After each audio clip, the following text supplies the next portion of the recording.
पहला टी20, 211 रन, सिर्फ 120 गेंदें और सामने न्यूजीलैंड की घातक गेंदबाजी आक्रमण। नागपुर के विदर्भ स्टेडियम में इस रन चेस को नामुमकिन माना जा रहा था, लेकिन पावर प्ले के 6 ओवर खत्म होते होते कहानी पूरी तरह बदल चुकी थी, क्योंकि अभिषेक शर्मा, संजू सैमसन और हार्दिक पांड्या ने मिलकर मैदान में बवंडर खड़ा कर दिया। दोस्तों, जैसे ही टॉस का समय हुआ और सिक्के ने न्यूजीलैंड का साथ दिया, कीवी कप्तान सेंटनर ने बिना किसी हिचकिचाहट के पहले बल्लेबाजी करने का फैसला किया। मैच की पहली गेंद फेंकने के लिए तैयार थे दुनिया के सबसे खूंखार तेज गेंदबाज बूम बूम जसप्रीत बुमराह, और सामने थे न्यूजीलैंड के सबसे भरोसेमंद लेफ्ट हैंडर डेविन कॉनवे। आमतौर पर टीमें बुमराह के पहले ओवर को सम्मान देती हैं, उन्हें परखती हैं, लेकिन आज कॉनवे का इरादा कुछ और ही था। जैसे ही बुमराह ने अपनी अनोखी एक्शन से गेंद छोड़ी, कॉनवे ने अपने इरादे जाहिर कर दिए। पहली ही ओवर में उन्होंने बुमराह की गति और स्विंग का कोई लिहाज नहीं किया। कॉनवे ने कदमों का इस्तेमाल किया और एक्स्ट्रा कवर और मिड ऑफ के बीच से 2 ऐसे करारे चौके जड़े जिनकी गूंज ड्रेसिंग रूम तक सुनाई दी। गेंद गोली की रफ्तार से बाउंड्री लाइन को चूम गई। अगले ओवर में अर्शदीप सिंह आए, जो अपनी स्विंग के लिए जाने जाते हैं, लेकिन कॉनवे आज किसी को बख्शने के मूड में नहीं थे। अर्शदीप की इन स्विंगर पर उन्होंने कलाइयों के सहारे एक बेहतरीन फ्लिक शॉट खेला और एक और चौका बटोरा। न्यूजीलैंड का स्कोरबोर्ड रॉकेट की तरह भाग रहा था, लेकिन कहते हैं ना, अति आक्रामकता कभी कभी विनाश का कारण बनती है। बुमराह जब अपने दूसरे स्पेल में आए तो उन्होंने अपनी लाइन थोड़ी बदली। एक गेंद ऑफ स्टंप से बाहर निकलती हुई फेंटी। कॉनवे, जो अब तक हर गेंद को बाउंड्री पार भेजने की फिराक में थे, ललचा गए। उन्होंने एक बड़ा कवर ड्राइव मारने की कोशिश की। गेंद बल्ले के बीच में नहीं लगी, बल्कि किनारा लेते हुए हवा में तैर गई। विकेट के पीछे मुस्तैद संजू सैमसन ने कोई गलती नहीं की। एक आसान सा कैच और डेविन कॉनवे की 12 गेंदों में 18 रनों की छोटी लेकिन धमाकेदार पारी का अंत हुआ। बुमराह ने भारत को पहली सफलता दिला दी थी और स्टेडियम में इंडिया इंडिया के नारे गूंज उठे। कॉनवे के आउट होने पर लगा कि भारतीय गेंदबाज हावी हो जाएंगे, लेकिन क्रीज पर आए न्यूजीलैंड के वंडर बॉय रचिन रविंद्र। भारतीय मूल के इस खिलाड़ी ने पिछले कुछ समय में दुनिया भर में अपनी बल्लेबाजी का लोहा मनवाया है और आज नागपुर में उन्होंने वो साबित भी किया। रचिन ने आते ही परिस्थिति को भांप लिया। उन्होंने देखा कि पिच सपाट है और गेंद बल्ले पर अच्छी आ रही है। कप्तान सूर्यकुमार यादव ने आक्रमण पर अपने मिस्ट्री स्पिनर वरुण चक्रवर्ती को लगाया। सूर्या को उम्मीद थी कि वरुण अपनी रहस्यमयी फिरकी में रचिन को फंसा लेंगे, लेकिन रचिन आज पूरी तैयारी के साथ आए थे। 8वें ओवर में जैसे ही वरुण चक्रवर्ती गेंदबाजी करने आए, रचिन ने मानो उनकी उंगलियों को पढ़ लिया हो। पहली ही गेंद पर वो क्रीज की गहराई में गए, थोड़ा पीछे झुके और लॉन्ग ऑन के ऊपर से गगनचुंबी छक्का जड़ दिया। गेंद दर्शकों के बीच में जाकर गिरी। अगली ही गेंद पर उन्होंने काउ कॉर्नर को निशाना बनाया और एक और विशाल छक्का मारा। 2 गेंदों में 2 छक्के। वरुण चक्रवर्ती के चेहरे पर चिंता की लकीरें साफ देखी जा सकती थीं।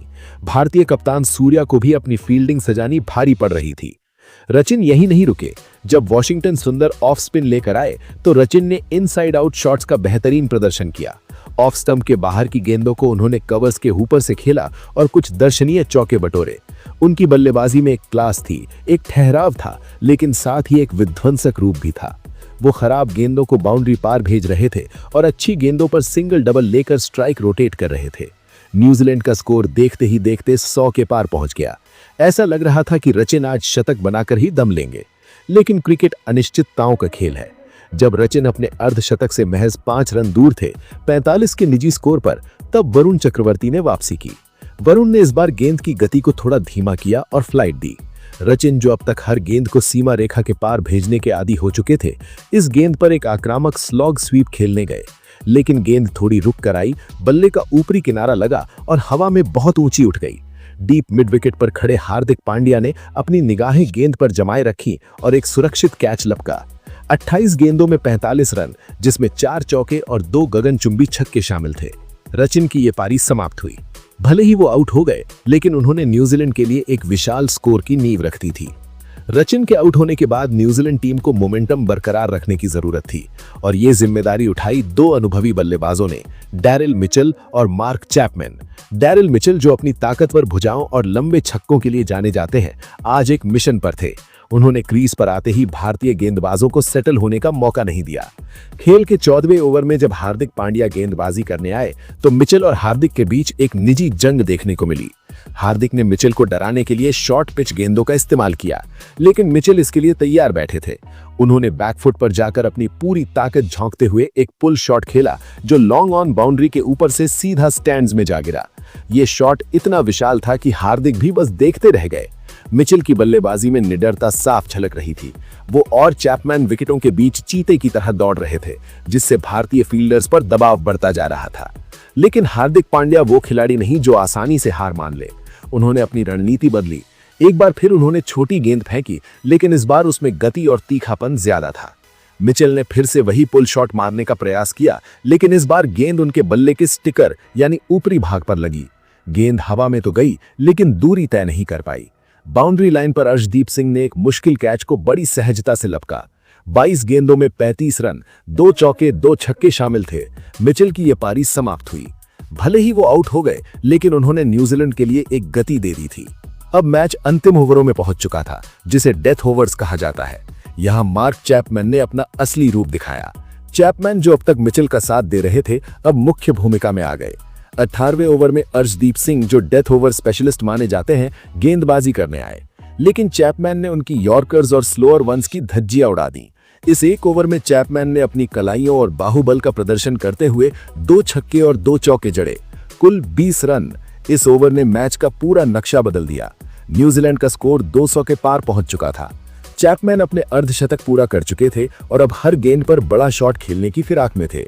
लेकिन पारी के अंतिम ओवर में एक और रन चुराने की जल्दबाजी में वो चूक कर बैठे।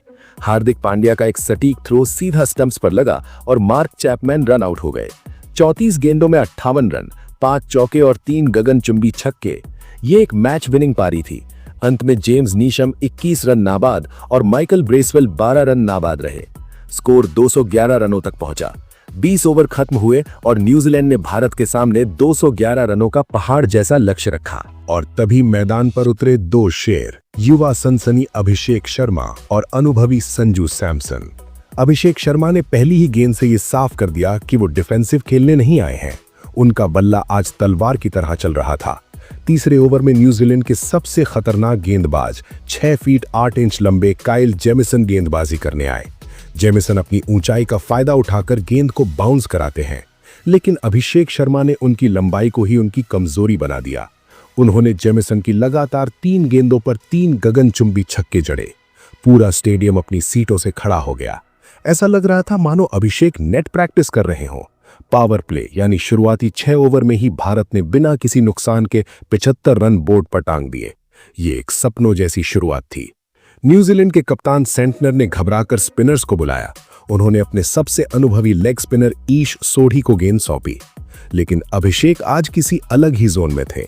9वें ओवर में जब सोढ़ी आए तो अभिषेक ने उनकी पहली ही फ्लाइटेड गेंद पर एक क्लासिक स्ट्रेट ड्राइव खेला और गेंद लॉन्ग ऑफ बाउंड्री के पार चली गई।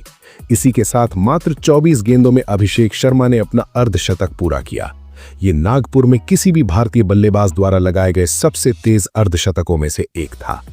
अभिषेक अब शतक की ओर बढ़ रहे थे। सोढ़ी के अगले ओवर में उन्होंने 2 और विशाल छक्के जड़े। न्यूजीलैंड के गेंदबाज पूरी तरह से बैकफुट पर थे, लेकिन पारी के 11वें ओवर में कीवी गेंदबाजों की रणनीति काम कर गई। एक धीमी गति की गेंद को पढ़ने में अभिषेक चूक गए। उन्होंने लॉन्ग ऑफ के ऊपर से मारने की कोशिश की, लेकिन बैट हाथ में घूम गया। गेंद हवा में गई और काइल जेमिसन ने अपना बदला पूरा करते हुए कैच लपक लिया।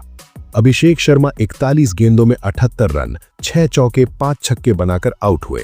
वो आउट जरूर हुए, लेकिन उन्होंने न्यूजीलैंड के गेंदबाजी आक्रमण की रीढ़ तोड़ दी थी।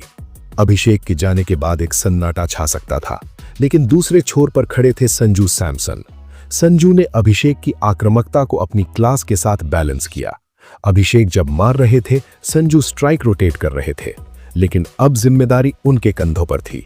संजू सैमसन ने दिखाया कि T20 सिर्फ ताकत का खेल नहीं, बल्कि नजाकत का भी खेल है। उन्होंने कप्तान मिचेल सैंटनर की गेंदों पर कदमों का बेहतरीन इस्तेमाल किया। इनसाइड आउट कवर ड्राइव्स और बैकफुट पंच संजू की बल्लेबाजी आंखों को सुकून देने वाली थी। उन्होंने रन रेट को कभी नीचे नहीं आने दिया।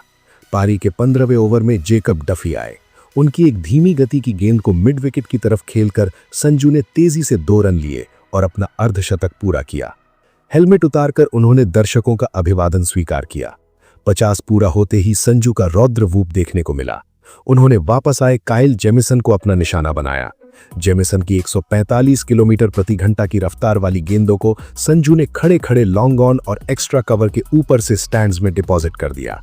ये प्योर टाइमिंग का जादू था। न्यूजीलैंड के फील्डर्स हताश नजर आने लगे थे। संजू सैमसन अपने पहले टी20 शतक के बेहद करीब पहुंच रहे थे, 80, 86 रन। लेकिन 17वें ओवर में किस्मत ने एक अजीब खेल खेला। जेकब डफी ने एक गेंद फेंकी जो हाथ से छूटते ही बहुत नीची रही, लो फुल टॉस या यॉर्कर लेंथ की। संजू उसे उड़ाने के चक्कर में लाइन मिस कर गए और गेंद सीधे स्टंप्स पर जा लगी। बोल्ड। संजू सैमसन 46 गेंदों में 86 रन, 8 चौके 4 छक्के बनाकर आउट हुए। स्टेडियम में एक पल के लिए सन्नाटा छाया, फिर सभी ने खड़े होकर इस योद्धा के लिए तालियां बजाईं। उन्होंने भारत की जीत का रास्ता साफ कर दिया था। अब भारत को जीत के लिए कुछ ही रनों की दरकार थी। क्रीज पर आए मिस्टर 360 सूर्य कुमार यादव और उनके साथ थे युवा तिलक वर्मा। मैच अपने अंतिम रोमांचक क्षणों में था। 19वां ओवर फेंकने आए खुद कप्तान मिचेल सैंटनर। सूर्या ने ज्यादा वक्त जाया नहीं किया। उन्होंने अपनी चिर परिचित शैली में बल्लेबाजी की। सैंटनर की गेंद पर उन्होंने घुटने टेके और फाइन लेग के ऊपर से अपना सिग्नेचर स्कूप लैप शॉट खेला, 4 रन। अगली ही गेंद पर एक कड़क कवर ड्राइव। भारत जीत की दहलीज पर खड़ा था और फिर वो पल आया। 19.2 ओवर, 214 रन। भारत ने 5 विकेट के नुकसान पर इस विशाल लक्ष्य को हासिल कर लिया। सूर्य कुमार यादव 12 गेंदों में 25 रन बनाकर नाबाद रहे और तिलक वर्मा ने उनका साथ दिया। नागपुर का आसमान आतिशबाजी से चमक उठा। दर्शक खुशी से झूम उठे। ये केवल एक जीत नहीं थी, ये एक बयान था कि इस नई टीम इंडिया के लिए कोई भी लक्ष्य असंभव नहीं है। मैच के बाद प्रेजेंटेशन सेरेमनी में संजू सैमसन को उनकी मैच जिताऊ पारी के लिए प्लेयर ऑफ द मैच चुना गया। हालांकि क्रिकेट पंडितों का मानना था कि अभिषेक शर्मा की शुरुआती 78 रनों की पारी ने ही वो अंतर पैदा किया जिसने न्यूजीलैंड को मैच से बाहर कर दिया था। कीवी कप्तान सैंटनर ने भी माना कि 211 रन बनाने के बाद हारना दिल तोड़ने वाला है, लेकिन भारतीय बल्लेबाजों की तारीफ किए बिना वो नहीं रह सके। इस मैच ने कई सवाल खड़े किए और कई जवाब दिए। क्या भारतीय गेंदबाजी डेथ ओवर्स में और बेहतर हो सकती है? निश्चित रूप से, लेकिन बल्लेबाजी की गहराई ने उन सभी कमियों को ढक दिया। तो दोस्तों, ये थी नागपुर में खेली गई उस ऐतिहासिक रात की पूरी दास्तान। एक ऐसा मैच जहां 400 से ज्यादा रन बने, चौके छक्कों की बरसात हुई और अंत में जीत भारतीय तिरंगे की हुई। आपकी नजर में इस जीत का असली हीरो कौन था?